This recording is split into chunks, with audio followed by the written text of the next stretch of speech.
Hello hi. അപ്പോൾ നമ്മൾ തിരിച്ചു പോകാനായി ബാംഗ്ലൂർക്ക്.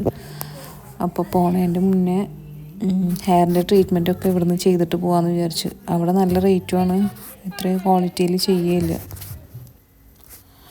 അപ്പോൾ നമുക്ക് കൊണ്ടുപോകാനായിട്ട് ഒരു വലിയ ചൂര വാങ്ങിച്ച് കട്ട് ചെയ്ത് ക്ലീൻ ചെയ്തിട്ട് ഇനി അത് കണ്ടെയ്നറിലാക്കിയിട്ട് ഫ്രീസ് ചെയ്തിട്ട് കൊണ്ടുപോകാനാണ് പ്ലാന്. ബാംഗ്ലൂർ പോയി കഴിഞ്ഞാൽ ഏറ്റവും കൂടുതൽ നമുക്ക് മിസ് ചെയ്യുക ഇവിടുത്തെ ഫ്രഷ് മീനാണ്. എന്തായാലും ഇത് ഫ്രീസ് ചെയ്ത് അവിടെ കൊണ്ടുപോകുമ്പോഴത്തേനും ഫ്രഷ്നെസ്സൊക്കെ പോവും. എന്നാലും നമുക്ക് വിശ്വസിച്ച് കഴിക്കാമല്ലോ. നമ്മൾ വാങ്ങിക്കുമ്പോൾ ഫ്രഷ് ആയിരുന്നു. പിന്നെ ഫ്രീസ് ചെയ്തിട്ട് മാത്രമേ ഉള്ളൂ, അമോണിയയും കാര്യങ്ങളൊന്നും ഇട്ടിട്ടില്ലല്ലോ. പിന്നെ കുറച്ച് മണി പ്ലാന്റ്സ് കൊണ്ടുപോകാമെന്ന് വിചാരിച്ച്. അവിടെയാണെങ്കിൽ ഒടുക്കത്തെ റേറ്റാണ്. 320 ഒക്കെയാണ് ചെറിയ പോട്ടിന്, ഹാങ്ങിങ് പോട്ടിൽ സെറ്റ് ചെയ്തുള്ളതിന് സ്റ്റാർട്ടിങ് റേറ്റ് വരുന്നത് തന്നെ 320 ആണ്. അതുകൊണ്ട് ഞാൻ ഇവിടുന്ന് കൊണ്ടുപോകാമെന്ന് വിചാരിച്ചു. അപ്പോൾ എൻ്റെ സെമി കൊണ്ടുവന്നതാണ് ഈ മണി പ്ലാന്റ്. അങ്ങനെ ഫിഷൊക്കെ കണ്ടെയ്നറിലാക്കി അതിൻ്റെ ഫുള്ള് മുങ്ങി വെക്കണ അത്ര വെള്ളമാക്കിയിട്ട് ഫ്രീസ് ചെയ്യും. എന്നിട്ട് പിന്നെ നമ്മൾ ഐസ് ബോക്സിൽ, മറ്റേ തെർമോക്കോളിൻ്റെ ബോക്സിൽ ആക്കിയിട്ട് കൊണ്ടുപോവുക ചെയ്യാം. ഈ ചെടിക്കൊക്കെ നമ്മുടെ ഇവിടെ കൂടി വന്ന 50 രൂപ 60 രൂപ അത്രേ വരുള്ളൂ. 100ൻ്റെ താഴേക്കാണ് ഇനി എത്ര വലിയ പ്ലാന്റ് ആയാലും വരുള്ളൂ. പക്ഷെ അവിടെ നല്ല റേറ്റാണ്. നമ്മൾ ബാംഗ്ലൂരിൽ നിന്ന് വന്ന ദിവസം ഒരു 4-5 ഡ്രാഗൺ ഫ്രൂട്ട് കിട്ടിയിട്ടുണ്ടായിരുന്നു. അപ്പോൾ കുറേ എണ്ണം പച്ചയായിട്ട് നിന്നായിരുന്നു. ഇപ്പോൾ നമ്മൾ ഏകദേശം ഒരാഴ്ച നിന്നല്ലോ. അപ്പോഴേക്കും ഇതൊക്കെ പഴുത്ത്. അപ്പോൾ ബാക്കിയുള്ളതൊക്കെ ഞാൻ പൊട്ടിച്ചിട്ട് കൊണ്ടുപോകാൻ. നിർത്തിയിട്ട് പോയി കഴിഞ്ഞ് കഴിഞ്ഞാൽ അവിടെ ആരുമില്ല. അപ്പോൾ എന്തായാലും മയിലൊക്കെ വന്ന് കൊത്തി തിന്നു പോകും. ഇതിൻ്റെ പോട്ടിലൊക്കെ ഫുള്ള് പുല്ല് പിടിച്ച് ആകെ നാശമായിട്ട് നിൽക്കുമായിരുന്നു. അതൊക്കെ ക്ലീൻ ചെയ്ത് വളമിട്ട് എല്ലാം സെറ്റാക്കിയിട്ടാണ് നമ്മൾ പോണത്.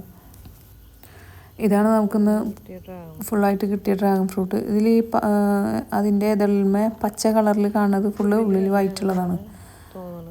ബാക്കി ഉണ്ട് ഈ പച്ച കളറിൽ കാണുന്നത്. ഈ വലുത് റെഡാണ്. അതാണ് ഏറ്റവും വലിയ സൈസ് ഉള്ളത്. റെഡ് ഭയങ്കര നല്ല മധുരമാണ്. നമ്മൾ ഷോപ്പിൽ നിന്ന് വാങ്ങിക്കണ പോലെയല്ല, നല്ല മധുരമാണ്. വൈറ്റിനും മധുരം ഉള്ളതും ഉണ്ട്, മധുരം ഇല്ലാത്തതും ഉണ്ട്. ഇത് നല്ല മധുരം ഉള്ളതാണ്. പിന്നെ ഇതാണ് യെല്ലോ ആദ്യമായിട്ട് ഉണ്ടാവുക. ഇതിനൊരു പേരുണ്ട്, എനിക്ക് കറക്റ്റായിട്ട് അറിയില്ല. ഇത് കുറച്ച് എക്സ്പെൻസീവാണ്. നമ്മൾ വീട്ടിൽ ആദ്യമായിട്ട് ഉണ്ടാവുക. ചെറുതായിട്ട് പഴുത്ത് വരുന്നുണ്ട്. അപ്പോൾ പൊട്ടിച്ച് കഴിഞ്ഞ് കഴിഞ്ഞാൽ വെറുതെ നാശമായി പോവുള്ളൂ. ഫുള്ളായിട്ട് നിന്ന് പഴുക്കണം, എന്നാലേ അതിൻ്റെ കംപ്ലീറ്റ് മധുരം ആവുള്ളൂ. അതുകൊണ്ട് ഞാൻ പൊട്ടിച്ചില്ല. അപ്പം നമ്മൾ വീട്ടിൽ നിന്ന് ഇറങ്ങി തൃശ്ശൂരെത്തി. കഞ്ഞി കുടിക്കാൻ കയറിയതാണ്, വിശക്കുന്നുണ്ടായിരുന്നു. അപ്പം നമ്മൾ ഓവർ മസാല ഫുഡ് കഴിച്ച് കഴിഞ്ഞാൽ ഭയങ്കര ഛർദ്ദിക്കുന്ന പ്രശ്നമുണ്ട്, എനിക്കും ഇതാക്കും. തൃശ്ശൂർ ഇറങ്ങിയിട്ട് കാളത്തോട് ഒരു റോഡ് സൈഡിലൊരു ഒരു ചേച്ചി ഒരു കഞ്ഞിക്കട നടത്തുന്നുണ്ട്. അവിടെ കയറി കഞ്ഞി, ഓംലെറ്റ്, കടല, ചമ്മന്തി, അച്ചാർ, പപ്പടം അതൊക്കെ കൂട്ടി കഴിച്ച് അങ്ങനെ പോന്നു. കുറച്ച് കഴിഞ്ഞ് വിശന്നപ്പോൾ നമ്മൾ ഡ്രാഗൺ ഫ്രൂട്ട് കട്ട് ചെയ്തത് കയ്യിലെടുത്തിട്ടുണ്ടായിരുന്നു, അതും കഴിച്ച്. നമ്മുടെ മുളക് ഇവിടെ പഴുത്ത് സെറ്റായി നിൽക്കുന്നുണ്ട്.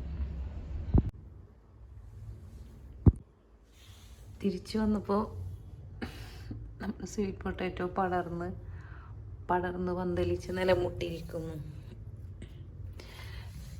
വേരുണ്ടോ? ഈ ഗ്ലാസ് ബൗളിൽ ഞാൻ ഫുള്ള് ഫില്ല് ചെയ്ത് വെച്ചിട്ടാണ് പോയിട്ടുണ്ടായിരുന്നത് വെള്ളം. ആ വെള്ളം വറ്റി ഇത്രയായി. വേര് ഏകദേശം ഇതിൽ ഫുള്ളായി. ഫസ്റ്റത്തെ ഇലക്കെ വാടിപ്പോയി, എന്നാലും പടർന്ന് വളഞ്ഞു തിരിഞ്ഞതാ ഇതിവിടെ തന്നെ പടർന്ന് വീണ്ടും കയറിപ്പോണം.